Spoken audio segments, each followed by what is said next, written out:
Welcome to the Bible Department Podcast, your place for discovering the wisdom within the pages of the Bible. Each episode dives into 3 essential questions. Uh-oh. I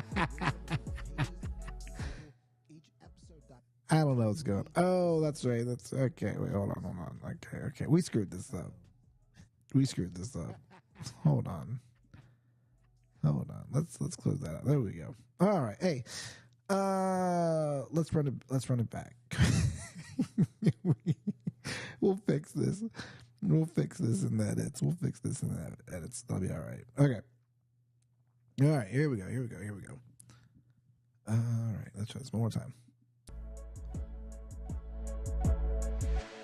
Welcome to the Bible Department Podcast, your place for discovering the wisdom within the pages of the Bible. Each episode dives into these essential questions, and after some time, we are going to explore the core of the Bible's teachings. Join us in this enriching journey of faith and self-discovery. Check in with the Bible Department.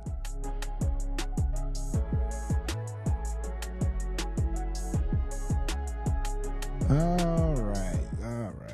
I'm Matt. I had to get the link from our YouTube channel to post to Facebook, and then I left the YouTube channel up and forgot to. Yeah. So, you saw that little mix up live, but that's okay. We'll play it back. So here's what we're gonna do. So we're gonna be in Genesis 1 through 25.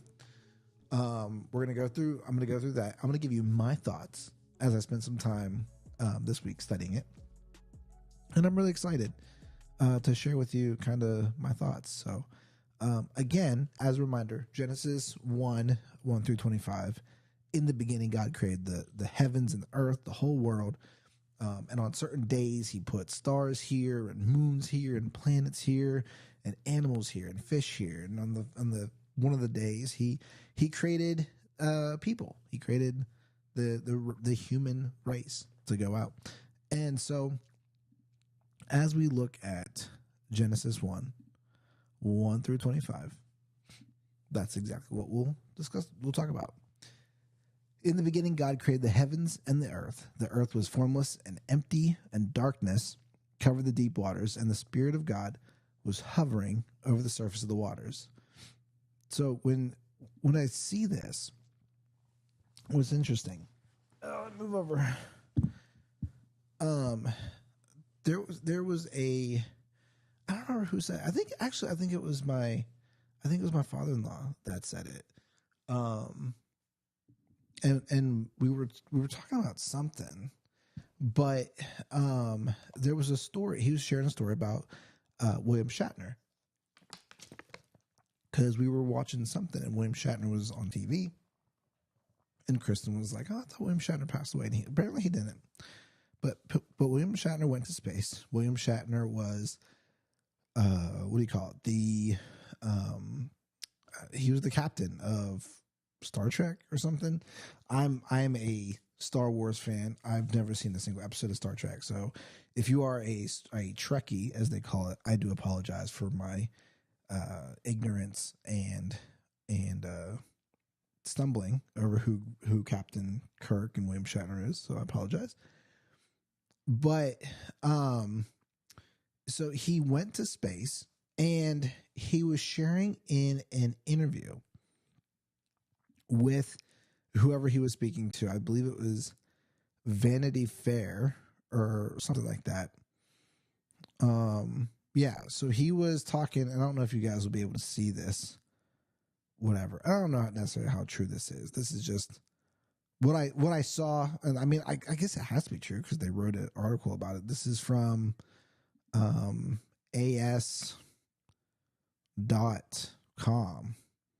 and I don't know what AS is.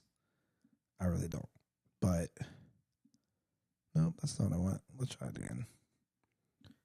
Okay. So here's William Shatner.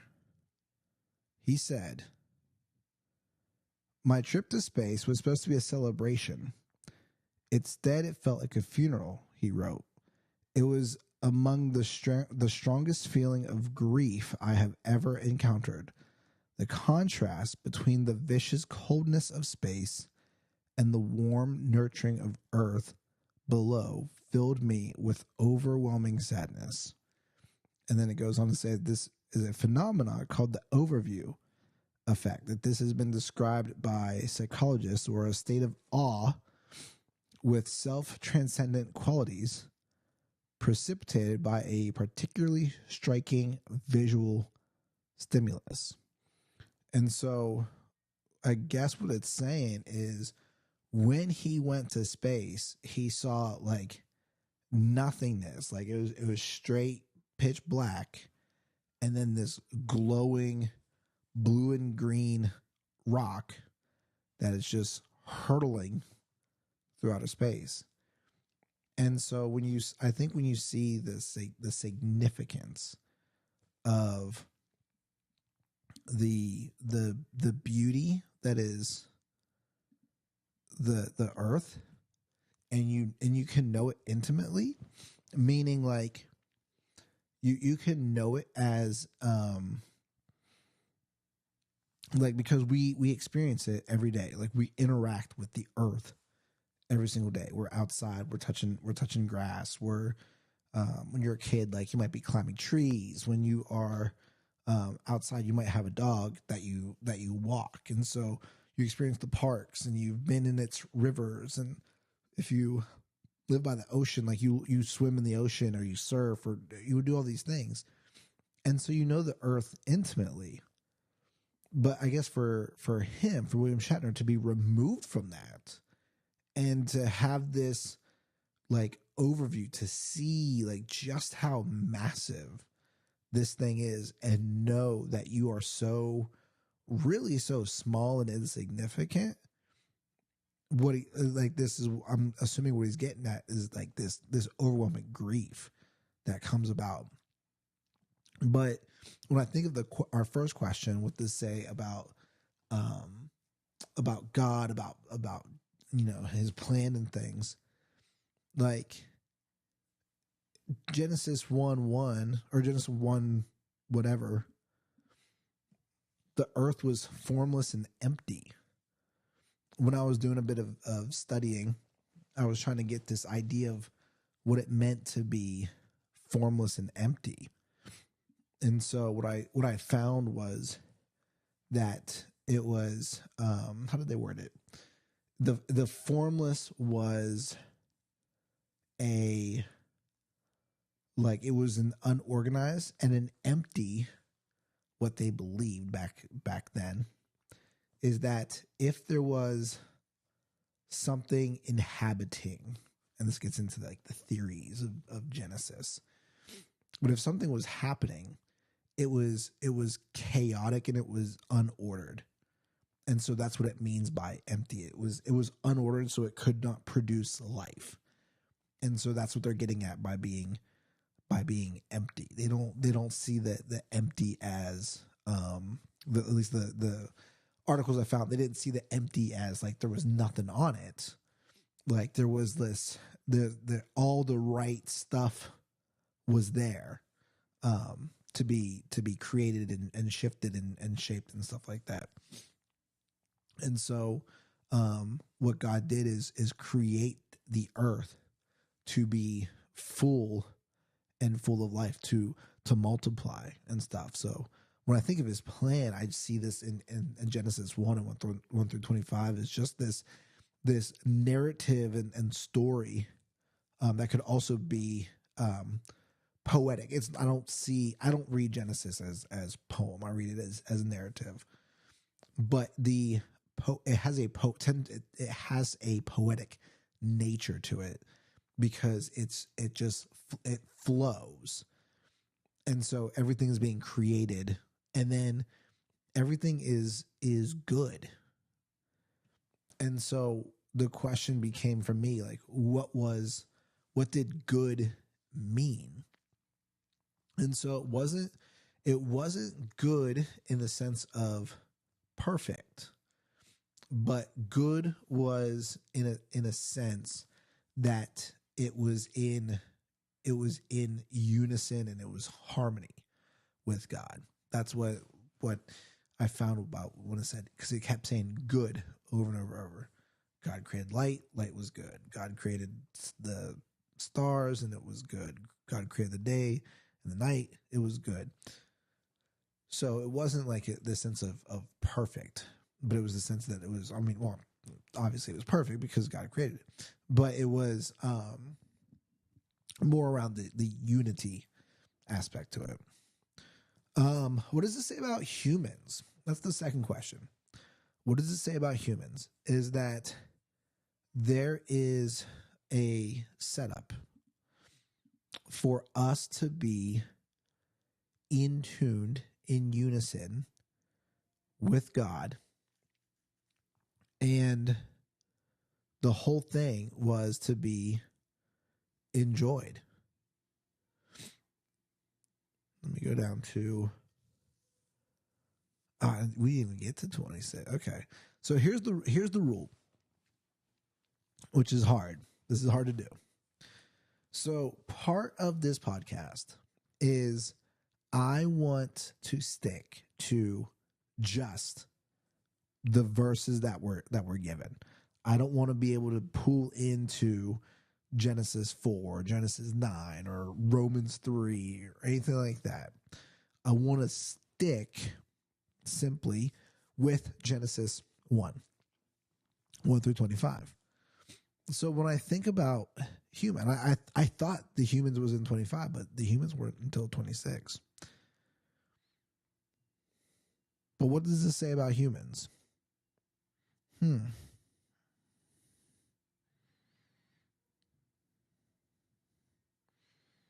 What I think could be possible, I don't know if this works or if this is cheating, this is going against the rules.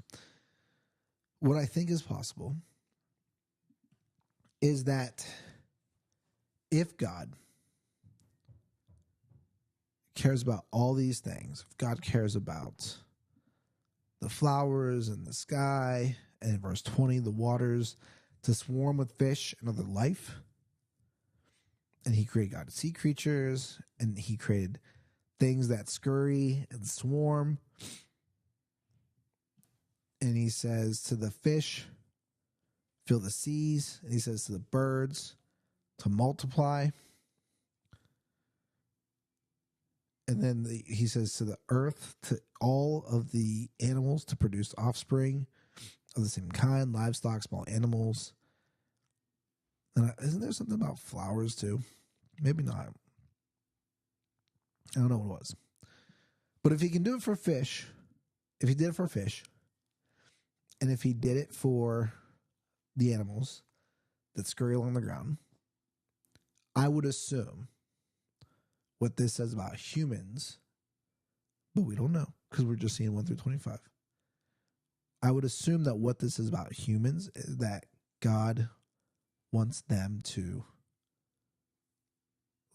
do that. That's just my guess. I don't know. That's just my guess. That he would want them to be fruitful and to multiply. And that he would, if he's going to set up all the fish and the birds and the animals that scurry along the ground, if he's going to set them up for success, to be fruitful and multiply, wouldn't he also want to set up humans to be fruitful and to multiply? I think that would be my guess. According to the passage, what do I need to do better? That's the third question. Then we'll do what am I good at? What am I doing? What do I need to improve on? I need to improve on enjoying the beauty that is around.